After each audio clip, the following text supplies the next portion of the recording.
Russia ambassador to the United States Anatoly Antonov warned that Senator Lindsey Graham's idea to shoot down any Russian aircraft that gets too close to American assets over international waters would be an open declaration of war.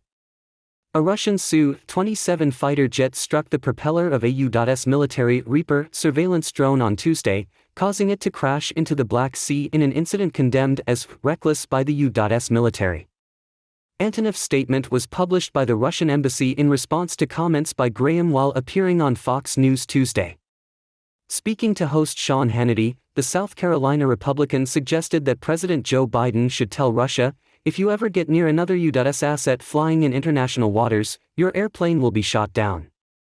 Earlier in the day, two Russian fighter jets collided with a U.S. surveillance unmanned aerial vehicle, UAV, over the Black Sea. According to the U.S. European Command, EUCOM, the Russian fighters dumped fuel on the drone before flying in front of it and striking one of its propellers. U.S. officials called the incident an unsafe and unprofessional act. Antonov told Newsweek that Russian pilots took down the drone because it was aiding Ukrainian forces in the ongoing Russia-Ukraine war. But U.S. officials say the drone was conducting routine operations before being intercepted by Russia. The Russian Ministry of Defense has explained in detail the reasons and course of actions of Russian pilots during yesterday's incident over the Black Sea, Antonov said in the statement released Tuesday. "I repeat, for those who have not gathered themselves to look at the situation objectively, our fighters did not come into contact with the American UAV. Of course, it is a shame for the Pentagon to lose expensive piece of equipment," he said later. But in this case, the U.S. military should redirect accusations of unprofessional actions back to themselves. The Washington Post on March 16 reported that the United States was investigating the downing of an MQ-9 Reaper surveillance drone in the Black Sea, after a collision with a Russian fighter jet. Meanwhile, the Kremlin announced that it will try to collect the debris of American weapons. Speaking during a visit to Ethiopia on March 15, U.S. Secretary of State Antony Blinken said that the U.S. is looking closely at the number of collisions with Russia in the Black Sea. "We'll be in close coordination with allies and partners at the conclusion of the investigation," Secretary of State Antony Blinken told reporters Wednesday on a trip to Ethiopia. "I can't speak at this point to the motive or to intent. The confrontation is the first known altercation between U.S. and Russian forces since the war in Ukraine began. Russia has reportedly reached the site of the U.S. drone, CNN are reporting, citing officials. In a press conference following a rare call between Chairman of the Joint Chiefs of Staff General Mark Milley and his Russian counterpart, Chief of the General Staff Valery Gerasimov, Milley said that the drone would be difficult to recover. CNN reports that two officials said Russia had reached the MQ-9 crash site in the Black Sea. Milley told reporters that the drone probably sank to some significant depths, so any recovery operation from a technical standpoint would be very difficult, but that the intelligence it had gathered would not be able to be accessed. "As far as the loss of anything of sensitive intelligence, etc., as normal, we would take, and we did take mitigating measures, so we are quite confident that whatever was of value is no longer of value." The U.S. account of events surrounding the fall of an American drone into the Black Sea after an encounter with a Russian fighter jet is unrealistic, as the Su-27 would have suffered considerable damage if it had hit the MQ-9 Reaper drone, French military expert Xavier Moreau told Sputnik. The Russian Su-27 fighter could not have hit the American MQ-9 drone, Moreau said. The Reaper drone has a significant mass, about 4.5 tons. Its force of inertia is enormous and makes it very difficult to overturn it. It is a safe bet that the Russian fighter that would have tried to physically destabilize the Reaper with its aircraft body or wings, would have put itself in absolute danger. The wings also contain fuel. And taking the drone from behind, as the US suggests, is almost impossible, the expert underscored. The nose of a Hunter fighter plane is stuffed with fragile electronics, such as radar, pitot tubes, etc. under a hood in composite materials or polyester. It cannot be used to ram into an aircraft. The US version is simply impossible. The expert believes that the drone could have crashed as a result of the use of electronic warfare by the Russian military, or its genuine malfunction. Moreau also believes that this incident will not lead to an escalation between the countries, even though Washington has repeatedly used such cases to start conflicts. He cited the 1964 Gulf of Tonkin incident, which led to the rapid escalation of U.S. military involvement in the Vietnam War, and the bogus discovery of weapons of mass destruction in Saddam Hussein's Iraq, which Washington used as a pretext to start its invasion. The American MQ-9 Reaper destruction will probably be limited to a diplomatic incident with strong statements from both sides and no military retaliation on the part of the U.S. No one has any interest in an extreme rise in tensions, Moreau concluded. Russian Defense Minister Sergei Shoigu said on Wednesday during a phone conversation with his U.S. counterpart, Lloyd Austin, that the flights of U.S. strategic drones Global Hawk off the coast of Crimea were creating the preconditions for an escalation, the Russian Defense Ministry said on Wednesday. Shoigu and Austin held a phone conversation earlier in the day at the initiative of the U.S. side. During the conversation, it was noted that the flights of U.S. strategic unmanned aerial vehicles off the coast of Crimea were of a provocative nature, which created prerequisites for an escalation of the situation in the Black Sea zone, the ministry said. Russia is not interested in such a development of events, but it will continue to respond proportionately to all provocations, the ministry said. Major nuclear powers should act as responsibly as possible, including maintaining military communication channels to discuss any crisis situations, it was further underscored. U.S. strategic drones Global Hawk regularly fly in the Black Sea off the southern coast of Crimea. According to Flightradar 24, since the beginning of the special operation, these drones have already completed more than 110 flights off the coast of Crimea. On average, over the past period, U.S. drones visited the region from 8 to 13 times a month, performing reconnaissance flights lasting up to 10 hours. Touching on the recent Black Sea incident in which a U.S. Reaper drone crash-landed as a result of engaging in sharp maneuvering, the Russian defense minister reiterated that the U.S. was at fault for the development. The defense forces of Ukraine hit 19 clusters of Russian military personnel, and also repelled 75 occupiers' attacks over the course of March 15. Source: General Staff of the Armed Forces of Ukraine on Facebook. Information as of 6 o'clock on March 16. The enemy is concentrating its main efforts on the Lyman, Bakhmut, Avdiivka, Marinka and Shakhtarsk fronts. Over the past day, the enemy conducted more than 75 attacks on those fronts. Over the past day, Russian forces launched 3 missile strikes, in particular, on the civilian infrastructure facilities in the city of Kharkiv. Also, they carried out 29 airstrikes and launched 79 attacks from multiple launch rocket systems. The Ukrainian Air Force carried out 16 strikes on clusters of Russian military personnel and equipment over the past day. The defenders shot down a Russian Su-25 aircraft and 13 unmanned aerial vehicles of various types. Units of rocket forces and artillery hit a command post, 3 clusters of Russian military personnel and equipment, as well as 2 radar stations, an electronic warfare station and an anti-aircraft system at a firing position. The US-based think tank said the Wagner Group's offensive on Bakhmut appears to be nearing culmination as it deals with a reported lack of ammunition. Ukrainian military sources have told of a markedly decreased number of attacks in and around Bakhmut over the last few days. Wagner Group boss Yevgeny Prigozhin recently said his forces have had to expand their encirclement of the eastern Don due to ammunition shortages and heavy fighting. The ISW expects Wagner will likely now try to capture settlements further north of Bakhmut that are small and relatively easier to seize, but these are extremely unlikely to enhance Wagner's ability to capture Bakhmut itself or make other operationally significant gains. It therefore is likely that Wagner's offensive on Bakhmut is increasingly nearing culmination, it said. Russian forces would likely have to commit significant reserves to prevent this culmination. The ISW said Russia would have the capability to commit more reserves as it has seen elements of Russian airborne regiments in and around Bakhmut that do not seem to be heavily committed to fighting at the moment. Still, it said, the Wagner offensive itself will not be sufficient to seize Bakhmut. And as the pace of Russia's offensive slows along much of the front line, the ISW says Ukrainian forces likely have an increased opportunity to regain the initiative. Ukrainian forces are using Western-made mines to booby-trap their positions along the Kupiansk front line before retreating, retired Lieutenant Colonel of the Lugansk People's Republic's, LPR, People's Militia Andrei Marachko said on Thursday. Our troops advancing along the Kupiansk front line are detecting Western-made anti-personnel and anti-tank mines on former Ukrainian positions, he noted, citing Russian intelligence.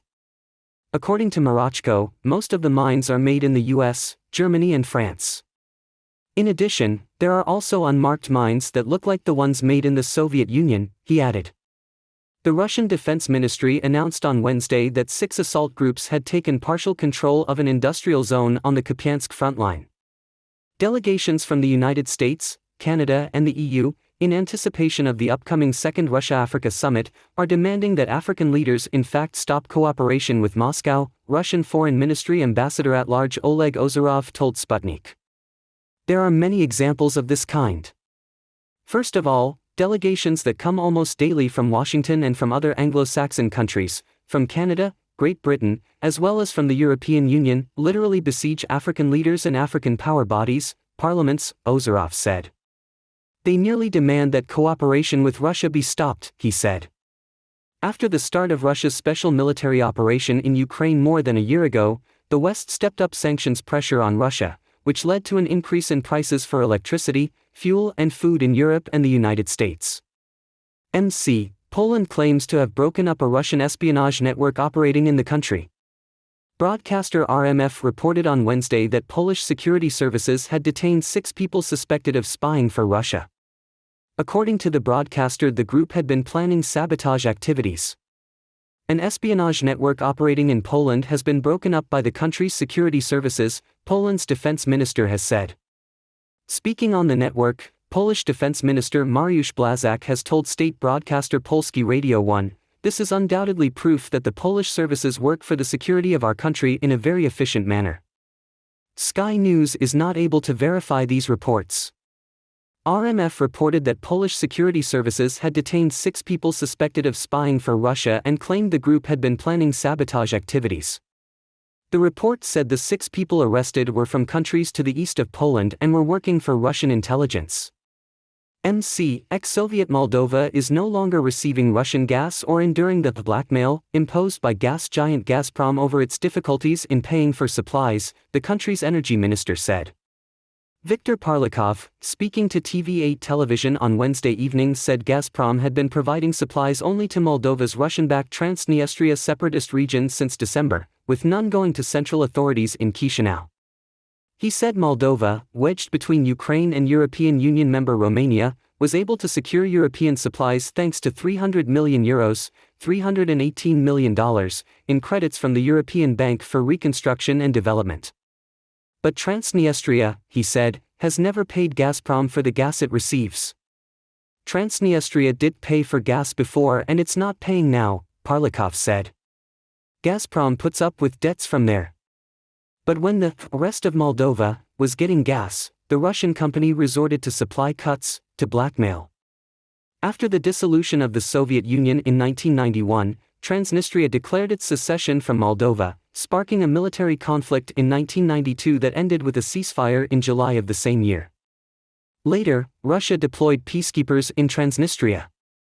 MC, North Korea has conducted multiple missile launches this week amid ongoing joint South Korea-US military drills that Pyongyang condemns as hostile actions. North Korea fired a long-range ballistic missile into the sea between the Korean peninsula and Japan on Thursday, hours before South Korea's president was due to fly to Tokyo for a summit expected to discuss ways to counter the nuclear-armed North. The missile, fired at 7:10 a.m. 22:10 GMT on Wednesday, from Pyongyang, flew about 1,000 kilometers at a lofted trajectory, South Korea's Joint Chiefs of Staff, JCS, said. South Korea convened a National Security Council meeting and strongly condemned the missile launch as a grave act of provocation threatening international peace. South Korean President Yoon Suk-yeol ordered his country's military to carry out drills with the United States as planned, saying North Korea would pay for its reckless provocations, according to his office.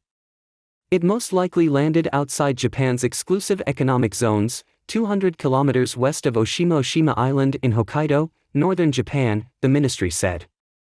Japanese Prime Minister Fumio Kishida said Japan would also hold a National Security Council meeting over the launch. The regional peace and stability is the most important issue for relevant nations, Kishida told reporters. We need to build closer cooperation with all allies and friendly nations. South Korean President Yoon Suk-yeol visited Japan on March 16, meeting with Prime Minister Kishida Fumio. This will be the first visit in about 4 years by a South Korean president. According to NHK, the two governments are preparing for the resumption of bilateral security dialogue to strengthen bilateral cooperation at a time when North Korea has repeatedly launched ballistic missiles. If successful, this will be the first dialogue in about 5 years. According to NHK, the Japan-South Korea security dialogue has stalled due to tensions in bilateral relations on many issues including wartime labor and the 2018 radar incident. The two sides are also discussing whether to resume shuttle diplomacy between the leaders of the two countries. Such visits have not taken place in more than 10 years. North Korea held a cabinet-level meeting to discuss the issue of agricultural stability on Wednesday amid fears of food shortages, state media KCNA reported on Thursday. The meeting led by Kim Tak-hun, premier of the cabinet, saw senior officials come up with various detailed action plans to ensure stable agricultural production, the report said. This comes after leader Kim Jong-un urged officials to engineer a fundamental transformation in agricultural production during the 7th enlarged plenary meeting of the 8th Central Committee of the Workers' Party of Korea last month. South Korean lawmakers, citing intelligence officials, said earlier this month that the North was facing an annual rice shortage of 800,000 tons and that the current food shortage situation was caused by the country's grain policy, distribution problems, and the COVID-19 situation. A recent United Nations report estimates that 60% of the population in North Korea suffered from food insecurity by the end of 2021 versus 40% prior to the pandemic. From 2019 to 2021, 41.6% of the population suffered from malnourishment, the report said. The isolated country is under strict international sanctions over its nuclear weapons and ballistic missile programs, and in recent years its limited border trade was virtually choked off by self-imposed lockdowns aimed at preventing COVID. The drill in Ghana's Volta River on Saturday, March 11, was carried out during the first-ever maritime exercises organized by the U.S. military under its long-running Flintlock program to bolster the skills of West African forces. Around 350 troops took part in the drills, including servicemen from Ivory Coast, Ghana and Nigeria on the Gulf of Guinea. The area has become a global piracy hotspot in recent years, although cases have fallen there since 2021, according to the UN Security Council. Admiral Milton Sands, commander of the U.S. Special Operations Command for Africa, SOCAF, said the program had expanded to help coastal nations in the region cope with maritime threats such as piracy and illegal fishing. He said illegal fishing boats not only robbed the region of a key food source, but fueled other criminal activity including drugs and human trafficking. Meanwhile, illegal, unreported and unregulated IUU fishing has spread in West Africa, sapping an estimated $9.4 billion per year through illicit financial flows, according to a 2022 report by the Financial Transparency Coalition of non-governmental organizations. The European Union is planning to introduce restrictions on the import of green technologies from China, reducing the chances of Chinese companies winning public contracts and creating additional barriers for buyers seeking subsidies, the Financial Times reported on Wednesday. Public procurement bids using products from a country with more than 65% EU market share would be downgraded, the report said, citing a draft of the Net Zero Industry Act seen by the newspaper. The European Commission's Trade Directorate is, however, concerned that the proposed revisions to the public procurement rulebook may violate international law, people familiar with the matter told FT. On Tuesday, Financial Times had reported that the European Union was seeking fresh ways to monitor how European companies invest in production facilities overseas, in an attempt to limit China's ability to acquire new technologies from the West. Nearly 50,000 New Zealand teachers walked out of classrooms on Thursday, demanding better pay, conditions and resources at a time when the centre-left Labour Party of Prime Minister Chris Hipkins is trying to win back support. Teachers, traditionally a key voting base of the Labour government, are the latest public servants to walk off the job, demanding more money for themselves and for their schools as costs escalate in New Zealand. Since appointing Hipkins in January after former Prime Minister Jacinda Ardern stood down, the Labour government has said it will refocus on issues related to rising costs and helping New Zealanders meet those. "We know it's been a really tough time for teachers over the last couple of years, as it has been for everybody, but my heart goes out to them," Minister of Education Jan Tinetti, a former teacher, told state-owned One News. Mark Potter, president of one of the teachers' unions NZEI Te Reu Roa, said in a statement the current offers from the government don't do enough for teachers, principals, or children. Strike action is the last thing we want to do, but members want to send a message to the government about how serious we are about needing change, he added. Protesters in Bolivia's lithium-rich region of Potosí are blockading a key processing plant, demanding legislation that guarantees better benefits for local communities and larger royalties from extraction of the electric battery metal. The protests are focused on a plant in Lipi, near the Uni Salt Flats, which hold one of the world's largest troves of the metal whose price has surged so much during the global shift towards electric vehicles that it is now called white gold. Led by the Civic Committee of Potosí, COMSIPO, the protesters have threatened the government with an indefinite strike if Potosí does not receive more public works projects and royalties for lithium. Potosí, which centuries ago hosted huge silver mines, has long butted heads who should benefit from its riches. That is one reason Bolivia has long struggled to develop lithium commercially. The standoff could threaten the government's revived push to advance lithium projects and make batteries, including through a recent deal with a Chinese consortium led by the world's largest battery maker CATL. Local authorities pledged to try to ease the tensions. Officials blamed the protests on misinformation campaigns and urged Bolivians to allow projects to move ahead or risk losing the chance to develop lithium resources. Italy's highest court late on Wednesday, March 16, ordered 2 American tourists to stand a new trial for the 2019 killing of a policeman in central Rome following a botched attempt to buy drugs, but upheld a murder sentence for one of them.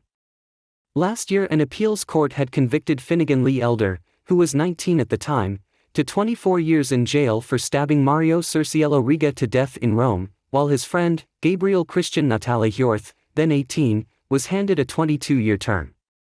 The Rome-based Court of Cassation said Elder was guilty of murder, but ordered a new trial because some related allegations were not sufficiently corroborated. The court said Natale Hjorth should stand trial again because there was not enough evidence of his complicity in the killing. The court said there was not enough evidence the 2 tourists were aware they had police in front of them, something they both deny. From the first minute we examined the court papers, we realized that Elder had absolutely no idea that he was facing 2 police officials. That intervention was anomalous. This decision could have a great influence on the penalty, said Elder's lawyer Renato Borzone. The 2 Americans from California were in Italy on holiday and tried to buy drugs from a local dealer in a Rome tourist hotspot. They have said they were cheated, but managed to grab a bag off an intermediary as he tried to escape. They subsequently agreed to meet the dealer again to get their money back in exchange for the bag, but instead the 2 policemen showed up in plain clothes. MC, although foreign companies have strengthened the security system, many cyber attacks still happen. Australian digital payments and lending company Latitude Group Holdings said on March 16 that a hacker had stolen the personal information of about 328,000 customers held by 2 service providers. According to Reuters news agency. Specifically, hackers stole about 103,000 documents, of which 97% were copies of driver's licenses from the first service provider, and about 225,000 customer records from the second provider. Latitude said it detected unusual activity on the system over the past few days, originating from one of its main vendors. Accordingly, the attacker obtained the login information of Latitude employees. Reuters quoted Latitude as saying that they are trying to control the situation and prevent data theft. Loan, credit card and insurance providers also said they were working with the Australian Cybersecurity Centre and relevant agencies to investigate the attack. Australia employment rebounded strongly in February after 2 months of declines, while the jobless rate fell back to near 50-year lows, suggesting the country's labour market remained tight amid a slew of interest rate hikes by the central bank. Figures from the Australian Bureau of Statistics, ABS, showed on Thursday that net employment rose 64,600 in February from January, when they fell a revised 10,900. Market forecasts had been for a rebound of 48,500. The jobless rate dropped to 3.5% from 3.7%, when analysts had looked for a dip to 3.6%, while hours worked jumped by 3.9% in another signal of resilience. Full-time employment soared by 74,900 jobs in February, compared with a drop of 43,300 the previous month. However, the robust data was overshadowed by global events overnight, with turmoil at Credit Suisse, CSGN. Reigniting fear that any tightening in lending conditions would hasten a global recession. That prompted investors to price out any chance of another rate hike from the Reserve Bank of Australia. The local dollar were little moved at $0.6635 after the strong jobs data, while 3-year bond futures held at 97.19, the highest since early August. While investors are overwhelmingly leaning towards a pause in rate hikes in April, they have also priced in an around 10% chance the RBA could actually cut its 3.60% cash rate by 25 basis points. Rates were seen falling to 3.35% by August, a radical change from a month ago when investors had expected them to peak at 4.10%. Bjorn Jarvis, ABS head of labor statistics, said the strength in February was due to a higher than usual number of people transitioning back into employment, as they left the workforce in January. MC, television station TVB reported that hundreds of tourists at Hong Kong's international airport had a flight delay due to a broken computer service. Check-in procedures at some lines in the airport had to be closed due to power outages. Cathay Pacific Airways, the city's flagship airline, was among the hardest hit, the South China Morning Post reported. Currently, Cathay Pacific Airways has not commented on the incident. Hong Kong's airport was one of the busiest international hubs before the COVID-19 pandemic, with more than 71 million passengers in 2019. According to Reuters, the government of the Special Zone has announced an advertising campaign called Hello Hong Kong to attract tourists and business people back to the city, after 3 years of scarce tourists because of COVID restrictions. -19. Firefighters rushed to San Clemente in Orange County, California on Wednesday, March 15, to evacuate residents after a landslide left 3 apartment structures at risk of collapse. After receiving a call at 8:18 a.m., 15:18 GMT, firefighters arrived and began a search of the homes to ensure everyone was evacuated. No injuries were reported, Orange County Fire Authority said. Several atmospheric river storms soaked California on Tuesday, March 14, bringing another deluge of rain to the already saturated state, while emergency crews scrambled to patch the Parajo River's earthen levee with rocks and fill in Monterey County. Some 21,000 people in the flood zone remained under evacuation orders or warnings, officials said. Up to 10 inches (25 centimeters) of rain was forecast in some areas of California, while up to 3 feet (0.9 m) of fresh snow was expected to hit high mountain elevations where snowdrifts already reach rooftops, according to the National Weather Service, NWS. Along California's coast and lower inland areas, the heavy rain and melting alpine snow triggered a renewed threat of flooding from rain-swollen rivers and streams, compromising levees. Forecasts warned of widespread uprooting of trees and down power lines from winds gusting up to 70 miles per hour, 113 kilometers per hour. 9 atmospheric rivers lashed California in rapid succession from late December through mid-January, triggering widespread flooding, levee failures, mudslides and punishing surf. At least 20 people perished. On March 15, the company that operates the social network TikTok, ByteDance, revealed to Reuters that the administration of President Joe Biden had threatened to ban TikTok if the company did not divest. Earlier, The Wall Street Journal also reported on this move by Washington, in the context of U.S. concerns that China's TikTok application collects user data. Currently, about 100 million Americans are using TikTok. In 2020, former President Donald Trump once ordered a complete ban on TikTok in the U.S., but the plans were postponed. TikTok spokesperson Brooke Oberwetter told Reuters, "We have heard that the U.S. Treasury Department wants to ask ByteDance to sell its existing shares, or else TikTok will face a ban in the U.S." According to the Wall Street Journal, the current share of TikTok is as follows: foreign investors account for 60%, employees are 20%, and the remaining 20% belong to the founders. Oberwetter stated, "If the goal of the U.S. when banning TikTok is to ensure national security, then share sharing does not solve this problem. Switching owners also does not limit the collection of user data." The White House declined to comment on the report. On March 15, at the Houston Space Center in Texas, NASA presented a costume model for astronauts participating in the mission to return to the Moon in 2025. The suit, developed by the company Axion Space, has superior features compared to older designs, allowing people to better explore space and the surface of the moon. The newly announced skin is just a prototype. It is expected that a complete suit for training will be handed over to NASA by the end of this summer. It will also be tested in the International Space Station ISS and simulated environments.